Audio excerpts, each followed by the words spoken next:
بسم اللہ الرحمن الرحیم نحمده ونصلی علی رسوله الکریم اما بعد فقد قال اللہ تبارک وتعالی فی القرآن المجید والفرقان الحمید اعوذ باللہ من الشیطان الرجیم بسم اللہ الرحمن الرحیم ذلك الكتاب لا ريب فيه هدى للمتقين وقال النبي صلى الله عليه وسلم خيركم من تعلم القرآن وعلمه أما بعد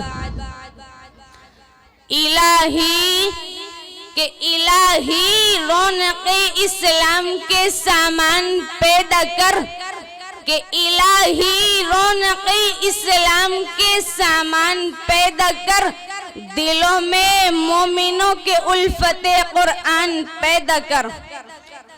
صدر محترم، اسٹیج پر رونق افروز، بزرگان دین اور حاضرین جلسہ، آج کی اس محفل میں اور آج کے اس مبارک اجلاس میں میرا موضوع سخن دنیا کی سب سے پاکیزہ اور مقدس کتاب قرآن پاک ہے۔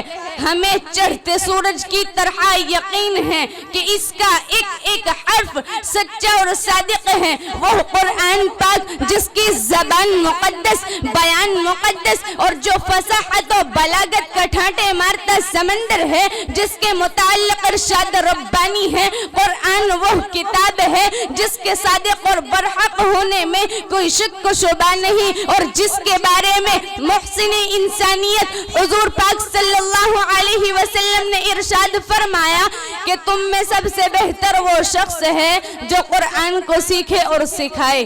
دعا کیجئے کہ خداوند قدوس ہم سب کو قرآن پاک کی دولت سے مالا مال فرمائے، آمین۔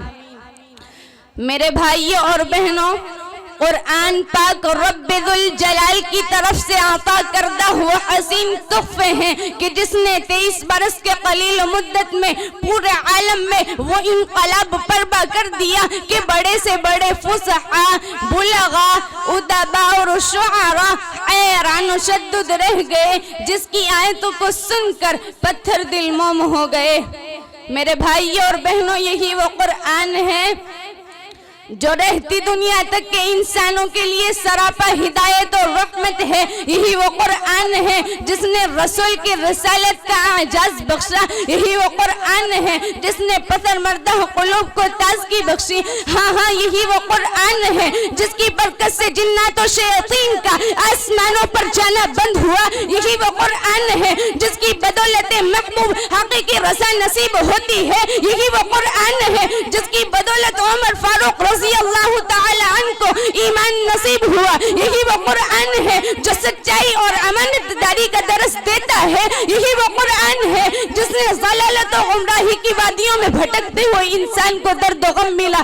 یہی وہ قرآن ہے جس کی تلاوت میں دلوں کے واسطے فرحت و بشاشت کا سامان ہے۔ یہی وہ قرآن ہے جس کی حفاظت کا وعدہ خود خالق کائنات نے فرمایا۔ یہی وہ قرآن ہے جس نے ذہنی قوتوں کو جلا بخشا۔ یہی وہ قرآن ہے جس کی چمن میں بہار اجڑے۔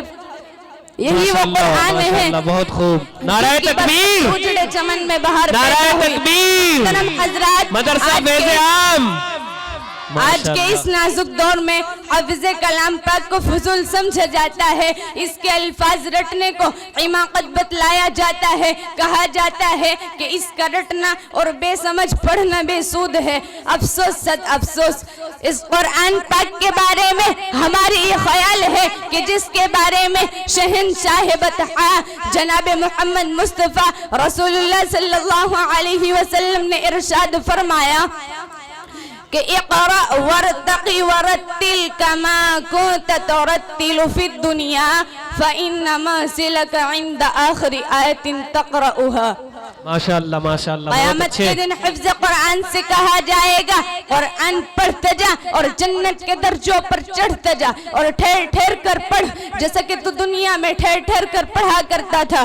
बस तेरा मकाम और ठिकाना वही है जहां आखिरी आयत पर पहुंच जाए। याद रखो, ये कुरान दुनिया की सबसे बड़ी नेमत है। ये जमीन और आसमान, चांद सूरज सितारे कोई इस नेमत का मुकाबला नहीं कर सकता। ये कुरान रब्ब कायनात का मुक़द्दस और अज़ीम कलाम है। और क्यों न हो, जबकि इसके उतारने वाला अमी, जिसके जरिया उतारा गया वो भी अमी, जिस मकाम पर नाजिल हुआ वो भी अमी, जिस महीने में नाजिल हुआ वो तमाम महीनों से अफजल, और जिस रात में नाजिल हुआ वो 1000 महीनों से बेहतर है। अल्लाह के मुक़द्दस और पाकीज़ा कलाम को तमाम कलामों पर अफजल और बरतर है। हदीस पाक में आता है, फज़लु कलामिल्लाहि अला साइरी कलामी का फज़लिल्लाहि अला खल्क़िही। अल्लाह के कलाम को सब कलामों पर ऐसी ही फजीलत है जैसे कि खुद हक़ ताला शानहू को तमाम मखलूक पर अल्लाह का दिलदार, खुदा का प्यारा नबी इरशाद फरमाते हैं कि जिसने कुरान पढ़ा और उस पर अमल किया उसके वालिदैन को कल क़यामत के दिन सूरज से भी ज्यादा रोशन ताज पहनाया जाएगा। गौर करने का मकाम है कि जब वालिदैन को इस गैर कदर इनाम से नवाजा जाएगा तो खुद पढ़ने वाले के मकाम और मर्तबा क्या आलम होगा। हज़रात, क़यामत का मैदान होगा और ऐसे 10 आदमी जिनके लिए जहन्नम वाजिब हो चुकी होगी, हिफ्ज़ कुरान अपने रब की बारगाह में सिफारिश करेगा। परवरदिगार आलम उसकी सिफारिश कबूल करेगा और उनको इस हाफिज़ कुरान की बरकत से निजात अता होगी। मुसलमानों, कुरान करीम वो अजीम बरकत और सआदत है जो रूह खुदाबंदी है, मादनाए हयात और सरचश्म जिंदगी है। वो अरब कौम जो पुश्तहा पुश्त मुर्दा चली आ रही थी, दुनिया जिसको जलील और हकीर जानती थी, कोई उनको ऊंट की मेंगनों में खेलने वाला समझता, कोई उनको जुहाला अरब का खिताब देता, कोई उनको जाहिलीन मक्का कहता। लेकिन जब कुरान आया तो जिनका नाम जुहाला अरब था सहाबा कराम हो गया, जिनको नफरत से याद किया जाता था उनको रज़ी अल्लाह अन्हुम व रज़ू अन का एजाज मिला।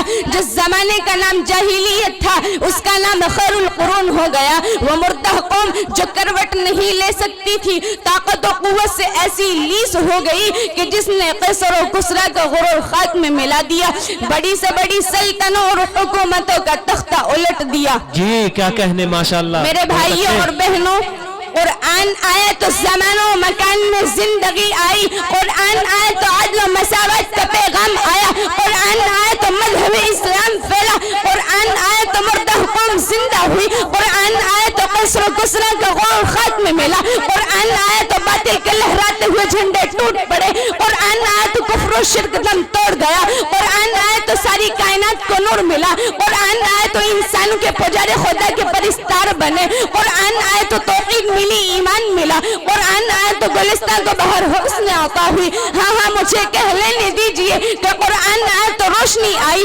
कुरान आया तो तारीकी का फूल हुआ, कुरान आया तो अमन और अमान और सलामती आई, कुरान आया तो एहकाम मिली, शरीयत मिली, कुरान आया तो दम तोड़ती इंसानियत को हुकूक मिले, कुरान आया तो शराफत और इज्जत मिली, कुरान आया तो ज़लालत और गुमराही की वादियों में भटकते हुए इंसान को दर्द और गम मिला, कुरान आया तो मेरे भाई और बहनों सब कुछ मिला। मैं अपनी तकरीर को यही ख़त्म करना चाहती हूँ। अल्लाह ताला आपको और हम सबको अमल समझ की तौफीक नसीब फरमाए। आमीन। वमा अलैना इल्लल बलाग। माशाअल्लाह माशाअल्लाह, बहुत